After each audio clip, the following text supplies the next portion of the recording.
We're here to prove it's possible, not just for us, but for every woman brave enough to go for more. We believe success is sweeter when it's shared, and that your next level comes faster when you're surrounded by women who truly get it. This episode is brought to you by the Ultimate Girls Trip Business Mastermind Retreat, where big goals, belly laughs, and bold action all belong in the same room.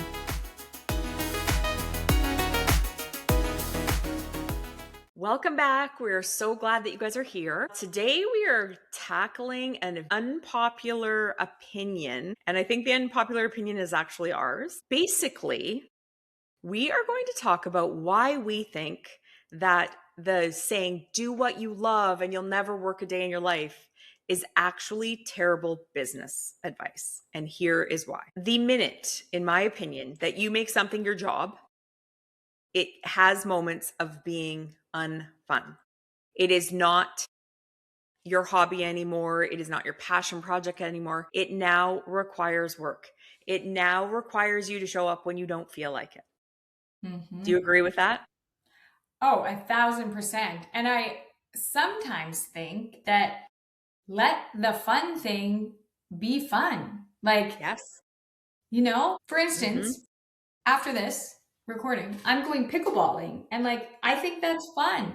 Do I need to become a pickleball instructor, open a pickleball gym, start selling pickleball rackets? No, it's just going to be my fun little side hobby.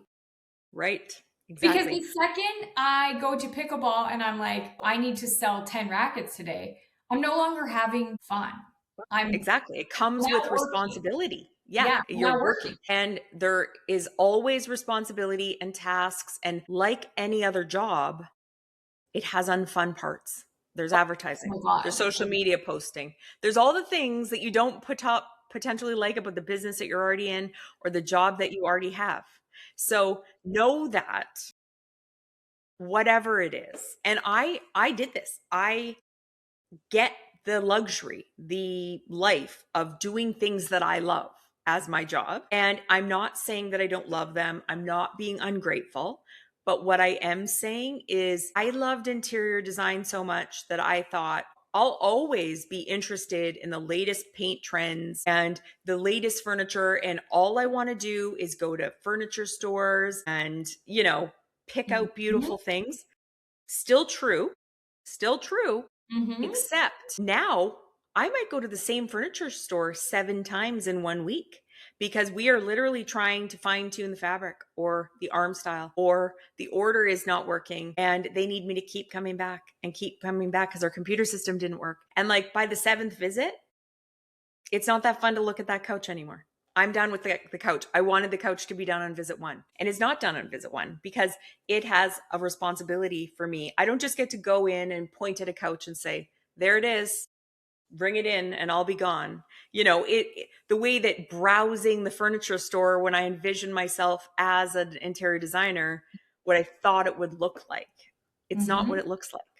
Mm-hmm. And there's so much as an interior designer, using that example, that is on your plate. So you are spending potentially hundreds of thousands of dollars, maybe millions, on a new build, a renovation. So your decisions matter. There's a weight to them that it is not light.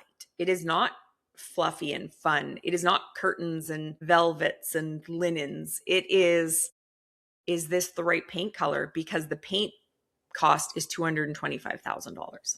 Mm-hmm. What if it does not look great in this particular home, in this particular light? Yeah, They're it's no heavy, longer heavy light and decisions. the decisions are no longer light and airy and oh, this Nope. is so fun out on a shopping day with my This is bestie. pretty. And Yep. then all of a sudden it's turned into this high pressure Mhm. situation.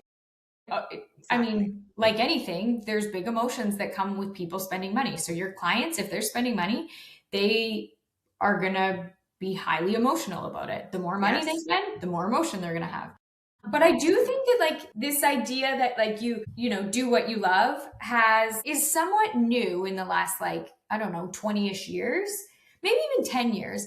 And I think it's the internet's fault. I fully believe that this idea that you can just, every little thing that you do, every little thing that you're great at should be monetized. And if it's not, what a missed opportunity. you know? Yes, Like, absolutely.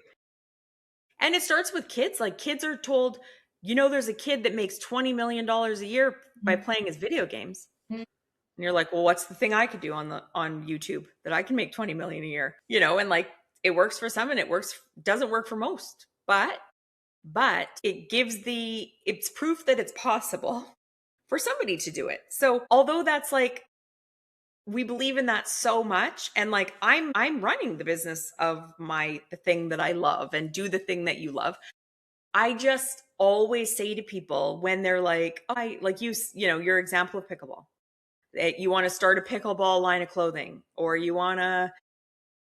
some things are meant to be your career that you love or have an interest in, or your business, but some things are meant to be your hobby. And that you have to know the difference. And you have to know that you're willing to not enjoy that thing as much if you turn it into a job. mhm. Well, and here's an example, an unpaid job. Before I had kids, I used to love cooking, trying new recipes. Hmm. I made all these like fancy elaborate Dinner meals and parties. dinner Yeah. parties and all the things. And now all of a sudden, it's this expectation that I'm going to put 3 meals Feed five a people every night. day Yeah. on the table plus Yeah. 19 million snacks. And I'm like, man, do I not enjoy that? It's no Hmm. longer fun to me. And even when I do have the time, energy, and space to like make a good meal and actually think about it and all the things, I'm like, it's the last thing on earth I want to do. Because Hmm. too much of anything or too big of expectations around something turns it from being a fun, light hobby to like a burden. Absolutely. I mean that like with all the love in the world, but sometimes when everyone's like, what's for dinner? I'm like, are you serious? Again? Yeah. Like, Yeah, exactly. You're like, tonight we have toast because that feels like the effort level I'm willing to put in for yeah, dinner. because it's like my creative juices on that have run out. I guess I didn't know that the expectation would be that I'd have to be like something that no one's ever seen before. It's got to meet 58 different flavor profiles. It's got to have certain textures for one kid and different textures for another kid. And all of a sudden, something that used to be so fun to me has become the like, well, how can I do it quickly that everyone will eat it and someone's going to get some nutrients out of it at the end of the day? And I just feel Well, like that's such a perfect analogy for like any kind of business. Like it's fun and light and airy until it's hmm too repetitive, it's too hard, it's too often, and it's no longer fun. Like if, you know, well, eh, once a week I get to go play pickleball. Well, if all of a sudden I have to be at that pickleball court 7 days a week trying to push my pickleball rackets, I'm no longer there for like joy. I'm there for obligation. I'm there for profit. I'm there for all these other and reasons. every single day, you Every, never get a break from it. And when you're not at the pickleball court, you're making social media posts about your pickleball rackets and ads for your pickleball products. And to use your making dinner example, the thing that we don't factor in when we're dreaming about our career and our making our hobby into our career is you have a set of customers there that when you were making that are dinners for your assholes. friends, yeah, yours are particular assholes because they're like, yeah, I don't eat chicken. And then the next child says, I don't eat ground beef. And then the next child says, I don't eat seafood. So it's I wish, leaving I wish the expectations were that cut and dry, or like the boundaries exactly. were that cut and dry. I eat chicken, but just not with that sauce. I eat chicken, but Hmm. that has a weird texture. I eat Yes. chicken, but you've like Yes. cut it too big or too small or too one way or And the it's a great analogy because not that our clients are that particular in the real world when you own a business, but they have likes and dislikes and things and expectations that you won't always hit. And that's hard to manage, right? Like it's something that you're like, they don't like my design, or they don't like my color palette, or they don't, this wasn't what they wanted and I have to go back to square one. And like with your kids, you don't go back to square one. You don't go make another dinner because they're like, yeah, I'm not eating pork at this time. Or I don't like that. That's you might. gross. You You don't might. It start depends how over. many days they haven't eaten dinner. Yeah. It's amazing what Tricky. you'll do. But Yeah, anyway, next thing you know, there's a pot of ramen on the counter or on the table, but that's just a exactly. side dish. But with your clients, you have the obligation to redo and get them to a point Mhm. where you fulfilled what you've said you'd fulfill. And that is another layer of effort and work and expectation that makes it hard. And it's not a bad thing, but you just have to You go don't ever into it plan knowing. for it. When you're in the dreaming Yes. phase and the building of your business phase, you Yes. never think to yourself, what is the worst case scenario customer going to be like? I Mhm. better plan for that, you know? Exactly. Yeah, and it's the interior design, or I mean the fitness trainer as an example, who, you put them on the eating plan, they work out with you 5 days a week. They don't necessarily lose the weight they wanted to. They lose weight and they do great by the world standards. They lose the 5 pounds, but they were hoping for 15 in the 30 Mhm. days. And 15 wasn't really realistic, but they didn't articulate that to you. But now they're mad at you that you didn't fulfill what they wanted. So Mhm. it's those moments where you're like, I didn't And know this would be so hard. sometimes you can still love what you do. Like, let's Hmm. just say Yes. that I absolutely worship going to the pickleball court 7 days a week. I love the pickleball community. Hmm. I love selling my pickleball rackets. I love it. Everything about that I Yes. love, but I hate the back end of the business. I hate learning how to do the books. I hate navigating that. I hate invoicing. I hate collecting payment. I hate doing social Yeah. media. Lots of things. Maybe that's just the one thing that's holding you back. But the reality is that you can't just take anything that you love and turn it into a business because there's so much more to a business. But with that said, I do encourage you to pick a business that you love. Like, you can't hate it to begin with and then hope you No, love it. no. But I also think that you have to be realistic that if you do love something, it doesn't mean you're going to love being in business in that. Well, and the thing for me is I'm the first person to say, make it into your business. Make it into a business.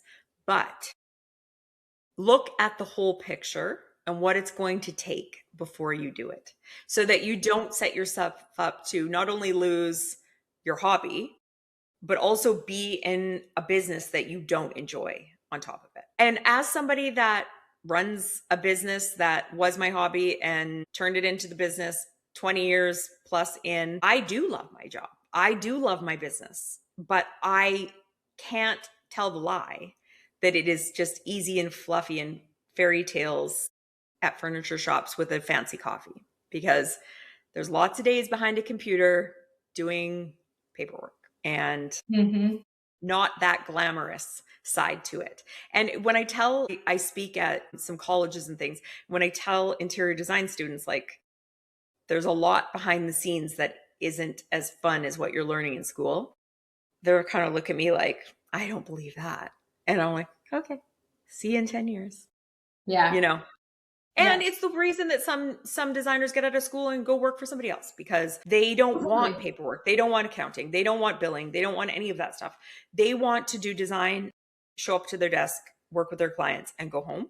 And that's another key thing to know about yourself. You know, are you that person? Because that's allowed too, but Yeah. it's Are honest you a business conversation. owner or are you a employee? Are you interested in making this a career and creating a business out of it, or do you want to keep it as your hobby? Do you love, sewing bags for your friends for their birthdays, but you realize there's no profit in doing it as a job? Yes, all of these things need to be like, so much like introspection needs to happen, in my opinion, before you just like jump into something. So I do want to say though that if you do love it, I'm happy for Yeah, you. me too. And do it. Like, go for the Mhm. thing. Even though this whole podcast has told you not to, we're not saying not to. That's what I think you need to hear. But the advice is go in with eyes wide open. Mhm. 100,000,000%. Eyes wide open. And talk to people who have done a similar Yeah, business so that you have a clear understanding of what it's going to take or what it looks like or what challenges you might absolutely. face. So if you do have something that you love and you feel like going for it, go for it. If you start the business, and if you want to just keep it a hobby, keep it a hobby. But Well, whatever and that we looks want to like, hear from you. We yeah. want to hear, what is the like hobby that you've thought, I should do this as a business? Or you've even Because tried it. You even tried starting the business and then we're like, absolutely not. That did not work. I'm so curious. If me you too. have a story like that, please write us a message, because I want to have you on the podcast so we can talk about that. Yes. Thank you so much for joining us, and we'll see you next week. Bye, guys.